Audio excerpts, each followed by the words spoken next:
मनाचा वेध घेणारे news channel star city one. राज्यातील आणि देशातील राजकीय घडामोडी पाहण्यासाठी आणि इतरही बातम्या पाहण्यासाठी सबस्क्राइब करा स्टार सिटी वन। तर ज्याच्या विरुद्ध बुद्ध भगवान पहिल्यांदा उभे राहिले तो कुठला? तो सनातन धर्म होता। वर्ण व्यवस्था कोणामुळे आली भारतामध्ये? सनातन। चारवाकाला कोणी मारला?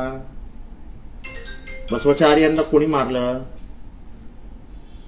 त्यांना आत्महत्याला कोणी प्रवृत्त केलं? ज्ञानेश्वर माऊलींना कोणी छळलं? तुकाराम महाराजांचा छळ कोणी केला? गाथा कोणी बुडवल्या? ह्या जाती द्वेष या समाजामध्ये कोणी आणला? शिवाजी महाराजांना राज्याभिषेकापासून कोणी रोखलं? ते सगळे धनातन दहशतवादीच होते। संभाजी महाराजांची क्रूर हत्या दुश्मनांच्या करवी करवण्याचा प्लॅन कोणी केला?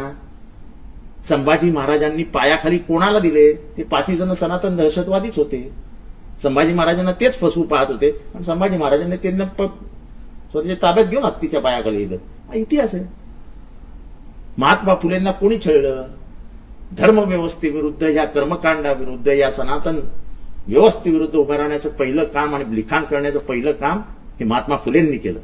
आपल्या पत्नीला बाहेर काढलं की शिक्षण झालंच पाहिजे, समाजामध्ये स्त्रिया शिक्षित झाल्याच पाहिजे, तरच हा समाज पुढे जाईल। त्याचा फायदा हजारो लाखो करोडो स्त्रियांना होता। केलं कोणी? महात्मा फुलेंना। त्यांचे काय हाल केले? कोणी केले? सनातन दहशतवाद्यांनी। शाहू महाराज जेव्हा सगळं बंधनं तोडून आरक्षणाच्या